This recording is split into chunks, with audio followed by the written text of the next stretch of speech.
আসসালামু আলাইকুম, সবাইকে শুভেচ্ছা জানিয়ে শুরু করছি ২১শে টেলিভিশনের নিয়মিত আয়োজন কিশোর কিশোরীদের সংবাদ ভিত্তিক অনুষ্ঠান মুক্ত খবর।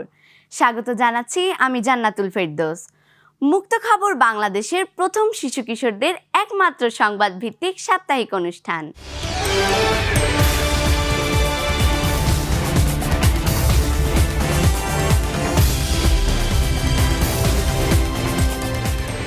প্রশিক্ষণপ্রাপ্ত ৪০ জন শিশু সাংবাদিকের এই দলে সমাজের সব শ্রেণীর কিশোর কিশোরীরা রয়েছে, যারা দেশের এক প্রান্ত থেকে অন্য প্রান্তে ঘুরে তুলে ধরছে শিশুদের বিভিন্ন রকম খবর।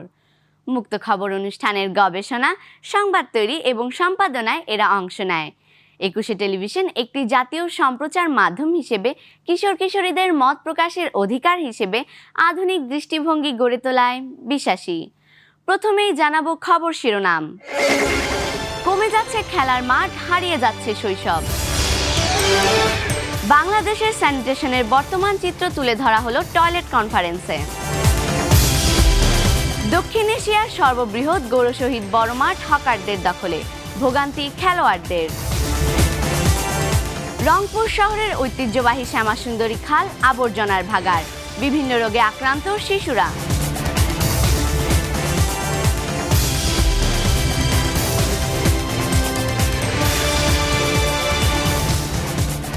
এবার বিস্তারিত। একটি শিশুর বেড়ে ওঠার জন্য যে বিষয়টি সবচেয়ে জরুরি সেটা হচ্ছে খেলাধুলা, আর সেই খেলাধুলার জন্য প্রয়োজন খেলার মাঠ। বছর কয়েক আগেও মানুষ বলতো খেলার মাঠ দিন দিন কমে যাচ্ছে, আর এখন খেলার মাঠ খুঁজেও পাওয়া যাচ্ছে না। সব খালি জায়গা এখন দালান কোঠায় রূপান্তরিত হচ্ছে। খালি কোনো জায়গাই নেই যেখানে শিশু কিশোররা একটু খেলবে এবং দৌড়াবে। বিস্তারিত আকসার আক্তার অথয়ের প্রতিবেদনে। উন্নয়নের নামে ক্রমশই কমে যাচ্ছে খেলার মাঠ, যা শিশুদের শৈশবকে করেছে সংকুচিত। একসময় যেখানে শিশুরা বিকেলে মাঠের দৌড়ঝাঁপ, ফুটবল, ক্রিকেট অথবা ডাঙ্গুলি খেলায় মেতে উঠত, সেখানে এখন গড়ে উঠছে বহুতল ভবন, শপিং মল ও ব্যবসায়িক প্রতিষ্ঠান। এই পরিবর্তন শিশুদের শারীরিক ও মানসিক বিকাশে নেতিবাচক প্রভাব ফেলেছে। খেলার মাঠের সংখ্যা আশঙ্কাজনক হারে কমছে। গত এক দশকে ঢাকা শহরে প্রায় ৬০% খেলার মাঠ বিলুপ্ত হয়েছে। এই মাঠগুলো এখন কমার্শিয়াল ভবন, আবাসিক প্রকল্প বা রাস্তায় পরিণত হয়েছে। খেলার মাঠ শুধু শিশুদের শারীরিক বিকাশের জন্য নয়, বরং তাদের সামাজিক দক্ষতা বৃদ্ধি, মানসিক স্বাস্থ্য সুরক্ষা এবং সৃজনশীলতা বিকাশের জন্য অপরিহার্য। মাঠ না থাকায় শিশুরা এখন ঘরবন্দি জীবনযাপন করছে, যা তাদের মধ্যে একাকিত্ব এবং মানসিক চাপ বাড়াচ্ছে। টিভিও দেখি, গল্পের বই পড়ি, ফোন দেখি, বারান্দায় গিয়ে দাঁড়িয়ে থাকি। আমাদের বাসার কাছে কোনো মাঠ নেই, আর যে মাঠগুলো বাসার কাছে আছে সেগুলো বেশি কাছে নেই, এর জন্য একা একা যাওয়া যায় না, আর অভিভাবক তো সবসময় ফ্রি থাকে না যে নিয়ে যাবে। এই সমস্যা সমাধানে অন্তর্বর্তী সরকার ও নগর পরিকল্পনাবিদদের প্রতি জোর দাবি জানিয়েছেন অভিভাবকরা। খেলাধুলা করবে তত তাদের গ্রোথটা বেশি হবে। তো সেই ক্ষেত্রে বিশেষ করে ঢাকা শহরে তো সেটা এখন প্রায় ইম্পসিবল। বিশেষ করে আমাদের যে হাউজিং যেগুলো হচ্ছে, যেমন এখানে যে এত বড় একটা হাউজিং, কিন্তু কোনো মাঠের কোনো প্ল্যান নাই। হ্যাঁ, মোবাইল ফোন নিয়ে বাসায় বসে থাকে, গেম খেলে, ইয়া টিকটক ভিডিও বানায়, ইয়া ইউটিউব দেখে, এগুলোই করে, আর কি করবে। এটা তো মোবাইল সারাক্ষণ টিপা তো এখন বাচ্চাদের জন্য তো ভালো না।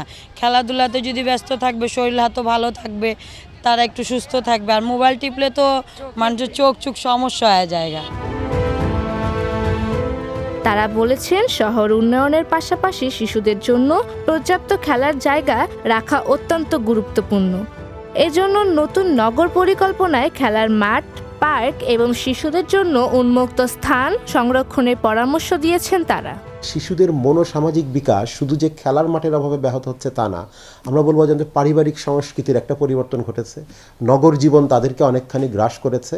পাশাপাশি তাদের স্কুল কলেজগুলোতে যে পড়ালেখার চাপ এবং প্রতিযোগিতা তৈরি হয়েছে, এখানে তাদেরকে ভালো ছাত্র বা ভালো মানুষ হওয়ার চাইতে আমরা দেখেছি একটি রেজাল্ট ভিত্তিক এক ধরনের পড়ালেখা আমাদের হচ্ছে। GPA 5 পেতে হবে, সব সাবজেক্টে A+ পেতে হবে, এই ধরনের একটি চাপ তাদের মধ্যে রয়েছে।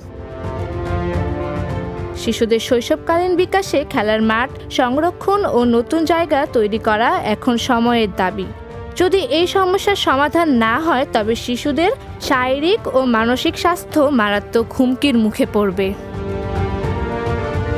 আকসার আক্তার অথই, মুক্ত খবর, 21 টেলিভিশন, ঢাকা।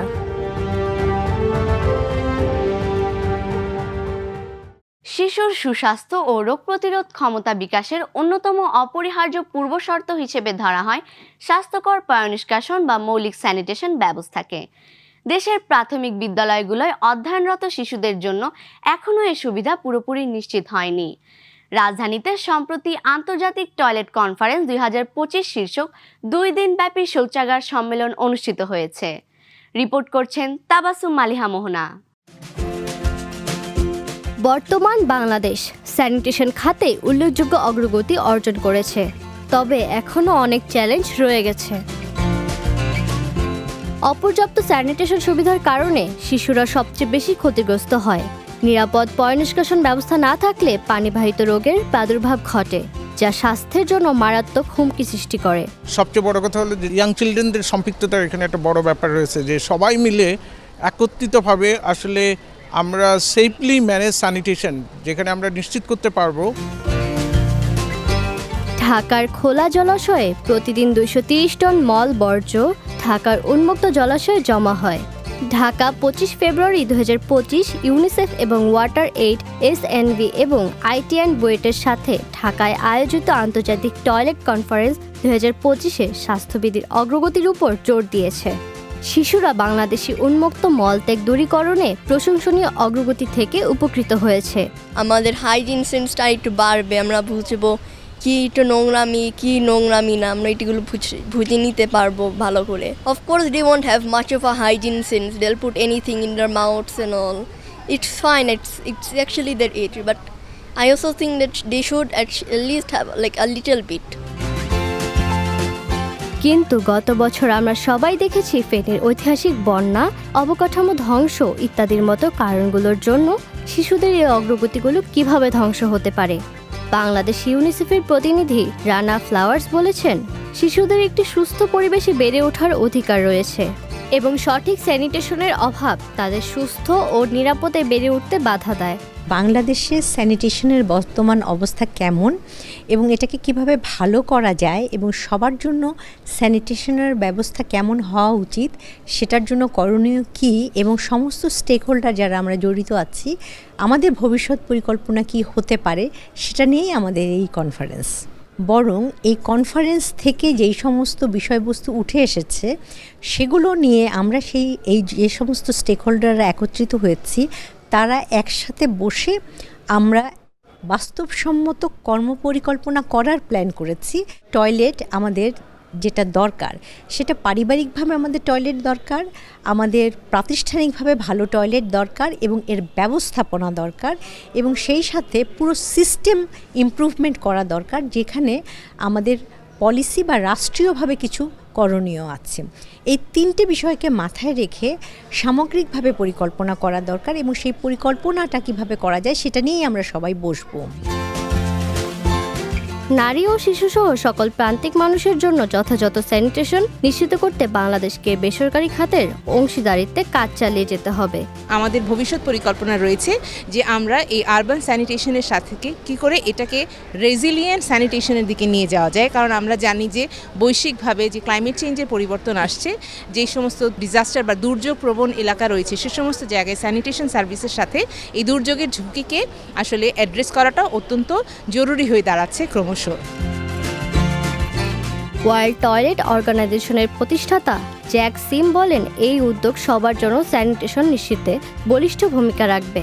স্যানিটেশন সংকটের সমাধানে সরকার ও বিভিন্ন আন্তর্জাতিক সংস্থার উদ্যোগ গ্রহণ করা জরুরি। ইন্টারন্যাশনাল টয়লেট কনফারেন্স 2025 এই সমস্যা সমাধানে একটি মাইল ফলক। তাবাসসুম মালিহা মোহনা, মুক্ত খবর, 21 টেলিভিশন, ঢাকা। বন্ধুরা, এবার নিচ্ছি একটি বিরতির পর মুক্ত খবরে আরো যা থাকছে।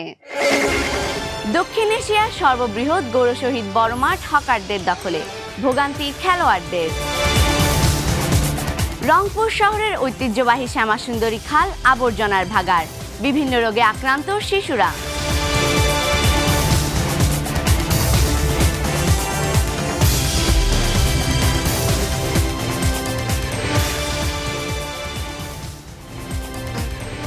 বিরতির পর আবারও স্বাগত জানাচ্ছি শিশু কিশোরদের সংবাদ ভিত্তিক অনুষ্ঠান মুক্ত খবরে। দিনাজপুর শহরের দক্ষিণ এশিয়ার সর্ববৃহৎ গৌর শহীদ বড় মাঠ, যা শিশু কিশোরদের খেলার জন্য উন্মুক্ত থাকার কথা থাকলেও বর্তমানে স্থানীয় কয়েকটি ক্লাব, সংগঠন ও হকারদের দখলে চলে গেছে মাঠটি। দিনাজপুর ঘুরে এসে রিপোর্ট করছেন এশারুল কবির মুরসালিন। মাঠ এই শব্দটি দুই শব্দের বিন্যাসে তৈরি হলেও বাংলাদেশে অধিকাংশ শিশু কিশোরদের জন্য এটি একটি স্বপ্নের সমান। বাংলার বাঘ এবং বাঘিনীদের জন্য এই মাঠই আশীর্বাদ। তবে কিছু ক্ষমতাশীলদের জন্য অবৈধভাবে গ্রাস হয়ে যাচ্ছে এইসব মাঠ, যার মধ্যে অন্যতম দিনাজপুর জেলার গৌর শহীদ বড় ময়দান মাঠ। এই মাঠটি দক্ষিণ এশিয়ার সবচাইতে বড় ঈদগাহ মাঠ।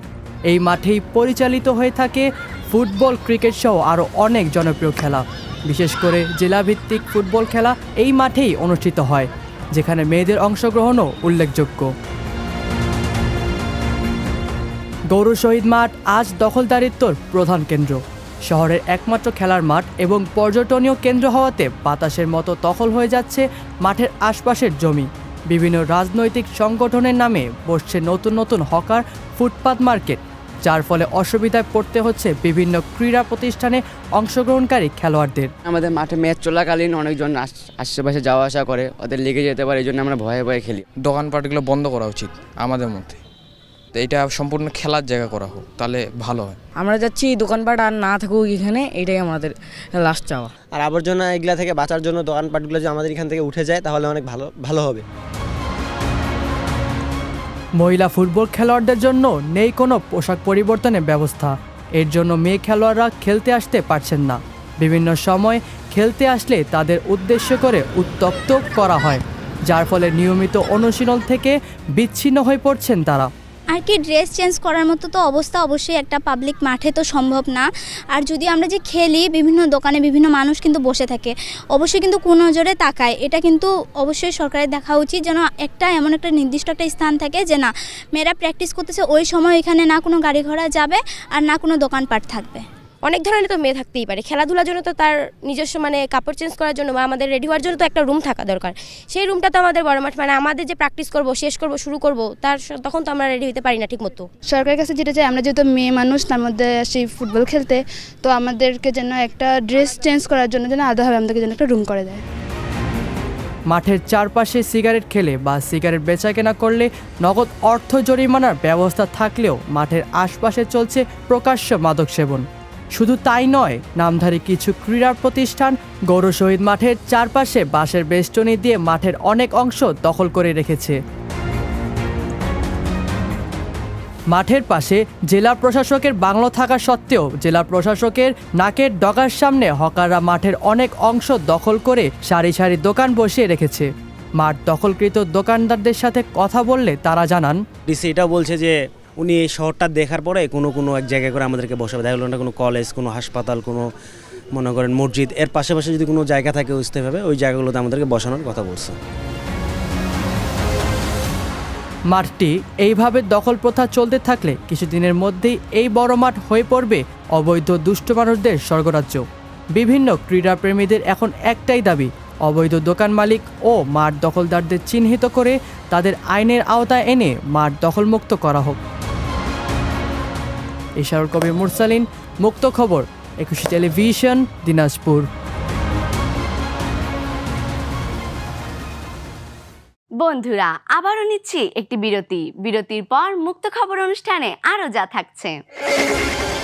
রংপুর শহরের ঐতিহ্যবাহী শ্যামাসুন্দরী খাল আবর্জনার ভাগার, বিভিন্ন রোগে আক্রান্ত শিশুরা।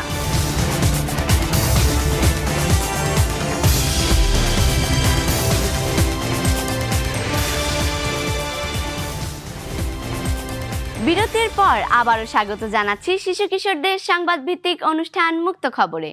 পুরো সময় জুড়ে সাথে আছি আমি জান্নাতুল ফেরদৌস। বাংলাদেশের রংপুর শহরে প্রবাহিত একটি কৃত্রিম খাল শ্যামাসুন্দরী, যাকে রংপুর শহরের ফুসফুস বলা হয়ে থাকে। রংপুর শহরের সৌন্দর্য বর্ধন করলেও অবহেলার কারণে এই খালটি আজ তার রূপ হারিয়েছে। বর্তমানে শ্যামাসুন্দরী খাল আবর্জনার ভাগাড়। আশেপাশে বসবাসরত শিশুরা পানিবাহিত বিভিন্ন রোগে আক্রান্ত হচ্ছে। বিস্তারিত রিপোর্ট করছেন আকসার আক্তার অথই।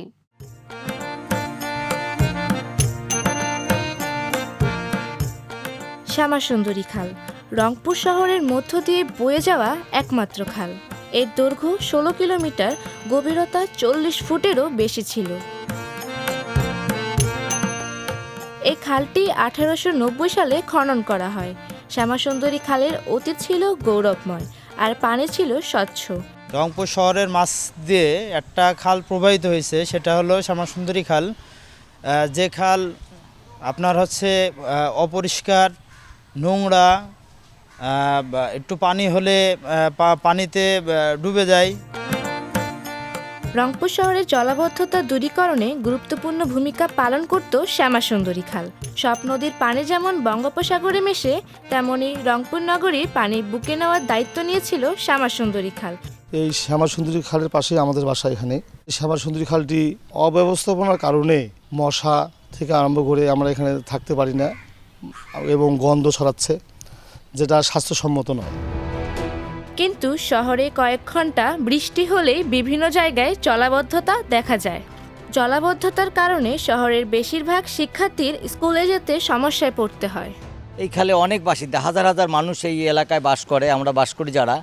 এই খালের কারণে মশার উপদ্রব এবং দুর্গন্ধ, এবং এই খাল দীর্ঘদিন ধরে কোনো সংস্কার হয় না। শ্যামাসুন্দরী ভরাট হওয়ার ফলে পানির প্রবণতা নেই বললেই চলে। ময়লা আবর্জনা ফেলছে মানুষ। খালটি ভরাট হয়ে দিন দিন এর আকার সংকুচিত হচ্ছে। এই খালের আশেপাশে রাস্তা থাকা সত্ত্বেও মানুষের যাতায়াতে অসুবিধা তৈরি হচ্ছে প্রতিনিয়ত। শুধু তাই নয়, শ্যামাসুন্দরীর আশেপাশে বসবাসরত শিশুরা আক্রান্ত হচ্ছে বিভিন্ন রকম পানিবাহিত রোগে। খালটিতে অতিরিক্ত ময়লার কারণে ডেঙ্গু মশা প্রজননের প্রভাব রয়েছে। আমাদের শ্যামাসুন্দরী খাল যেটি, এটি রংপুর শহরের জন্য একটি বলা যায় প্রাণ, কিন্তু সেটি আমাদের আর কি এটা কালক্রমে বিভিন্নভাবে দখলে হোক, দূষণের মাধ্যমে হোক, এবং নানান রকমের ময়লা আবর্জনার মাধ্যমে এটি কিন্তু আর এখন রংপুর শহরের জন্য যেভাবে পুনরুজ্জীবন করার উচিত ছিল সেভাবে হয়নি। এটা বিভিন্নভাবে এটা অপদখল হয়ে গেছে, বেদখল হয়ে গেছে। শ্যামাসুন্দরী পুনরুজ্জীবন করার জন্য এটি বিভাগীয় কোর কমিটি রয়েছে। সেই কোর কমিটিরই দেওয়া দায়িত্ব অনুযায়ী এটা শ্যামাসুন্দরী এটাকে পুনরুজ্জীবন করার জন্য রংপুর সিটি কর্পোরেশন কাজ করে চলছে। একসময় স্বচ্ছ পানির এই খাল বর্তমানে দুঃস্বপ্নের চেয়েও ভয়াবহ। ফলে মানুষ বায়ুবাহিত রোগে আক্রান্ত হওয়ার বড় ধরনের ঝুঁকিতে আছে। রংপুর নগরীর ছোট্ট শিশুরাও আছে হুমকির মুখে।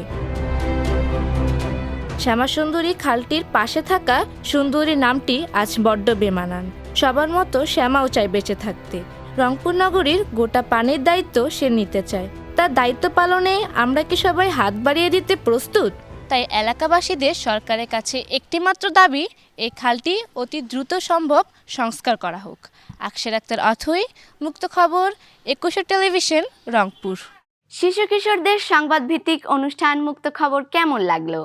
আপনাদের যে কোনো মতামত, পরামর্শ এবং শিশুদের যে কোনো বিষয়ে তথ্য প্রতিবেদন পাঠাতে পারেন এই ঠিকানায়। প্রযোজক মুক্ত খবর, 21 television limited, Jahangir tower 10, Kazi Nazrul Islam Avenue, Karwan বাজার, ঢাকা 1215। ফোন 0255014316 থেকে 25 পর্যন্ত। মোবাইল 019586644544। ইমেইল muktokhabor@21tv.com বা muktokhabor2025@gmail.com। আমরা থাকব আপনাদের মতামতের অপেক্ষায়। আমরা অনুষ্ঠানের শেষ প্রান্তে চলে এসেছি। মুক্ত খবরের প্রতিটি পর্বেই আমরা হাজির হই আপনাদের কাছে নতুন নতুন খবরাখবর নিয়ে। আগামী পর্বে আবারও দেখা হবে নতুন নতুন বিষয় নিয়ে। ততক্ষণ ভালো থাকুন, সুস্থ থাকুন, আর চোখ রাখুন 21 টেলিভিশনের পর্দায়। আজকের মতো বিদায় বন্ধুরা।